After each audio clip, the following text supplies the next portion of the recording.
Farmer ID card काढलं असेल तर सावधान. ज्या शेतकरी बांधवांनी स्वतःचा फार्मर आयडी तयार केला आहे किंवा नोंदणीसाठी अर्ज सादर केला आहे, त्या सर्वांसाठी प्रशासनाने एक अत्यंत महत्त्वाची सूचना जारी केली आहे.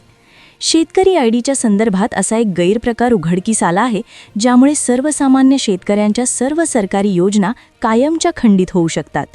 फार्मर आयडी कार्डाबाबत सध्या एक अतिशय मोठा घोटाळा समोर आला असून यामुळे राज्यातील लाखो शेतकऱ्यांच्या पाराखालची जमीन सरकली आहे. कारण आता संबंधित शेतकऱ्यांना कोणत्याही योजनेचा लाभ किंवा आर्थिक मदत मिळणार नाही. ज्या शेतकऱ्यांनी हे आयडी कार्ड प्राप्त केले आहे त्यांच्या पीक विम्यापासून ते इतर सर्व सवलती बंद केल्या जाऊ शकतात. त्यांना PM किसानचे 2000 रुपये मिळणार नाहीत. नमो शेतकरी योजनेचे हप्ते थांबतील. कोणतीही सबसिडी, पीक विमा किंवा इतर कोणतेही शासकीय अनुदान खात्यात जमा होणार नाही. याचे मुख्य कारण म्हणजे फार्मर आयडीच्या प्रक्रियेत झालेला मोठा भ्रष्टाचार आणि त्रुटी.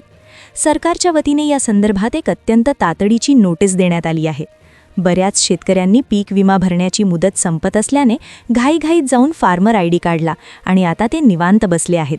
परंतु तुमच्या या आयडी कार्डाच्या मागे असा एक सापळा रचला गेला आहे की ज्यामुळे केवळ विम्याचेच नाही तर आयुष्यात पुन्हा कोणत्याही योजनेचे पैसे तुम्हाला मिळणार नाहीत. मग हा नेमका घोटाळा काय आहे? ज्यांनी कार्ड काढले आहे त्यांच्या योजना कशा थांबणार आणि ज्यांचे काम अद्याप बाकी आहे त्यांनी नेमकी काय खबरदारी घ्यायची, यावर सरकारने सविस्तर स्पष्टीकरण दिले आहे. या घोटाळ्यामुळे जवळपास 2 कोटी शेतकऱ्यांचे भविष्य आता टांगणीला लागले आहे, कारण सर्व योजनांचे लाभ थांबण्याची शक्यता निर्माण झाली आहे. याच पार्श्वभूमीवर सरकारने आपत्कालीन बैठक बोलावून ही महत्त्वाची माहिती प्रसिद्ध केली आहे. जर तुम्ही फार्मर आयडी काढला असेल किंवा नोंदणी केली असेल तर ही माहिती त्वरित समजून घ्या, अन्यथा तुमच्या सर्व लाभांवर टाच येऊ शकते. सरकारने नक्की काय आदेश दिले आहेत आणि कोणती सूचना केली आहे हे आपण तपशीलवार पाहणार आहोत. जर तुम्ही एक शेतकरी असाल आणि तुम्हाला सर्व अनुदाने सुरळीत मिळावीत असे वाटत असेल तर हा व्हिडिओ शेवटपर्यंत पाहिल्याशिवाय थांबू नका. ही माहिती तुम्हाला सहजासहजी कुठेही मिळणार नाही. तुम्हाला वाटत असेल की आयडी कार्ड काढले म्हणजे काम झाले, पण लक्षात घ्या, हळूहळू तुमची प्रत्येक योजना बंद व्हायला सुरुवात होणार आहे. त्यामुळे ही माहिती गांभीर्याने ऐका, कारण काल रात्री झालेल्या मंत्रिमंडळाच्या बैठकीत यावर कडक निर्देश देण्यात आले आहेत. काही दिवसांपूर्वी सरकारने पीक विमा भरण्याचे आवाहन केले होते. आता हा फसवणुकीचा प्रकार नक्की कुठे उघड झाला ते नीट समजून घ्या. ज्यावेळी विम्यासाठी धावपळ सुरू होती तेव्हा शेतकऱ्यांनी CSC सेंटरवर गर्दी केली किंवा काहींनी स्वतः मोबाईलवर YouTube पाहून आयडी कसा काढायचा हे शोधले. त्या ठिकाणी असलेल्या लिंकवर क्लिक करून अर्ज भरले गेले. परंतु जर तुम्ही एखाद्या सेंटरवरून किंवा अनधिकृत केंद्रातून छापेल कार्ड घेतले असेल तर सावधान. ॲग्रीस्टॅक किंवा केंद्र सरकारने अद्याप कोणतेही प्रत्यक्ष कार्ड वाटप करण्याची मान्यता दिलेली नाही. फार्मर आयडी ही प्रणाली अजून पूर्णपणे कार्यरत झालेली नाही. ही पहिली महत्त्वाची बाब लक्षात घ्या. जर तुमच्या हातात कोणी प्लास्टिकचे कार्ड दिले असेल तर ते 100% बनावट किंवा फेक आहे. सरकारने अजून कोणालाही प्रत्यक्ष कार्ड दिलेले नाही.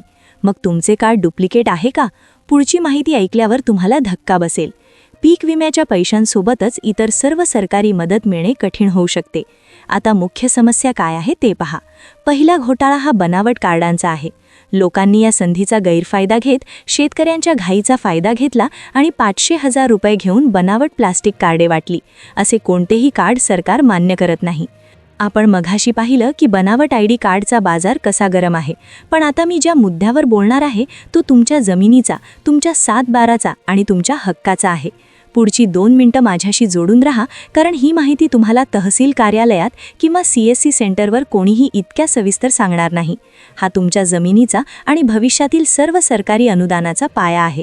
शेतकरी मित्रांनो, सरकारने जी गुप्त पडताळणी केली त्यात एक फार मोठी चूक समोर आली आहे. आपल्याकडे शेतकऱ्याची जमीन एकाच सलग तुकड्यात नसते. कोणाचे 2 एकर गावच्या एका कोपऱ्यात असतात तर 3 एकर दुसऱ्या शिवारात. चूक नक्की कुठे होतीये? जेव्हा तुम्ही फार्मर आयडी काढायला जाता तेव्हा गडबडीत किंवा माहितीच्या अभावामुळे तुम्ही फक्त समोर असलेला एकच 7/12 किंवा एकच गट नंबर ऑपरेटरला सांगता. समजा तुमचा गट नंबर 55 आहे आणि तिथे तुमची 2 एकर जमीन आहे. तुम्ही तो नोंदवला आणि आयडी जनरेट झाला. तुम्हाला वाटलं काम फत्ते झालं, पण तुमची उरलेली 3 एकर जमीन गट नंबर 120 मध्ये आहे. तिचं काय? सरकारचं गणित नीट समजून घ्या. हा फार्मर आयडी म्हणजे तुमची डिजिटल ओळख आहे. जर तुम्ही फक्त 2 एकर जमीन दाखवली तर सरकारच्या रेकॉर्डवर तुम्ही फक्त 2 एकरचेच मालक आहात.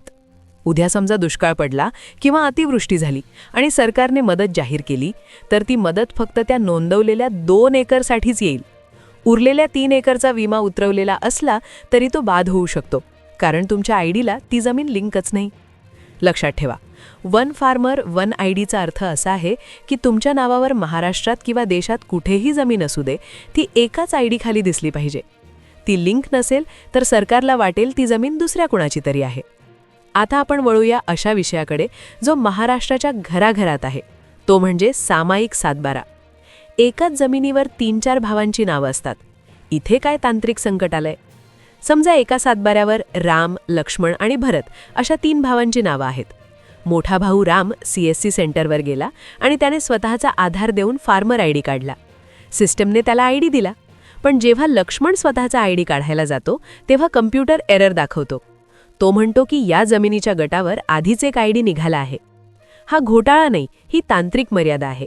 नियमानुसार प्रत्येक खातेदाराचा स्वतंत्र आयडी असायला हवा, पण त्यासाठी सातबारावर तुमचं क्षेत्र किती आहे हे स्पष्ट विभागलेलं असणं गरजेचं आहे. जर तुम्ही ही दुरुस्ती केली नाही तर PM किसानचे किंवा नमो शेतकरी योजनेचे पैसे फक्त एकाच भावाला मिळतील आणि बाकीचे दोघे फक्त पाहत राहतील. मग घरात भांडणं होणार की नाही? म्हणून प्रोफाईल मॅनेजमेंटमध्ये जाऊन तुमचं नाव आणि तुमचं क्षेत्र योग्य पद्धतीने मॅप करणं हे तुमचं पहिलं कर्तव्य आहे. शेतकरी मित्रांनो, अनेकदा टायपिंग करताना किंवा घाईत 5 एकरच्या ऐवजी 5 गुंठे लिहिलं जातं किंवा चुकीचा गट क्रमांक टाकला जातो. आपल्याला वाटतं की काय होतंय, आधार तर माझाच आहे ना. पण डिजिटल युगात तुमचं नाव नाही तर तुमचा डेटा बोलतो. जर तुम्ही 5 एकर शेती असताना फक्त 1 एकर दाखवली तर तुमची क्रेडिट लिमिट म्हणजे कर्ज मर्यादा कमी होईल. तुम्हाला खतं, बियाणं किंवा अवजारांसाठी जी सबसिडी मिळते ती तुमच्या जमिनीच्या क्षेत्रावर ठरते.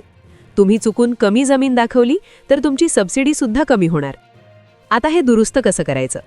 जर तुमची नोंदणी झाली असेल पण ती चुकीची असेल तर घाबरून जाऊ नका. एडिट करण्याचा ऑप्शन असतो, पण हा ऑप्शन अनेकदा तुमच्या हातात नसतो. तो तलाठ्यांच्या लॉग इनमध्ये असतो. तुमच्याकडे आधार कार्ड आणि सर्व सातबारे घेऊन तलाठ्यांकडे जा. त्यांना विनंती करा की माझा डेटा अपडेट करून द्या. तलाठी त्यांच्या लॉग इनमधून तुमचा आधार नंबर टाकून तुमचे सर्व गट क्रमांक एकाच छताखाली आणू शकतात. आणि सर्वात महत्त्वाचा इशारा, बाजारात अनेक खासगी दुकानं फार्मर आयडी कार्ड लॅमिनेशन करून मिळेल अशा पाट्या लावून बसली आहेत. 500 ते 1000 रुपये घेत आहेत. सावधान, सरकारने अजून कोणत्याही शेतकऱ्याच्या हातात प्लॅस्टिकचं कार्ड दिलेलं नाही. सध्या फक्त ॲग्री स्टॅकवर तुमचा नंबर जनरेट होतोय. तो नंबरच तुमच्यासाठी सगळं काही आहे. जर तुम्हाला कोणी कार्ड दिलं असेल तर तो फक्त एक कागदाचा तुकडा आहे. त्याला कोणतीही कायदेशीर किंमत नाही. तुमचा अर्ज मंजूर नसेल तर काय करावे? एक साधा कोरा कागद घ्या. त्यावर तहसीलदार किंवा तलाठ्यांना उद्देशून अर्ज लिहा. माझे अमुक अमुक गट क्रमांक फार्मर आयडीला जोडायचे राहिले आहेत किंवा माझा अर्ज अद्याप प्रलंबित आहे. कृपया तो मंजूर करावा अशी विनंती करा. अर्जासोबत सातबारा आणि आधार कार्डची झेरॉक्स जोडा. हा लेखी पुरावा तुमच्याकडे असणं गरजेचं आहे, कारण उद्या जर विमा मिळाला नाही तर तुमच्याकडे सांगायला आधार असेल की मी तक्रार केली होती.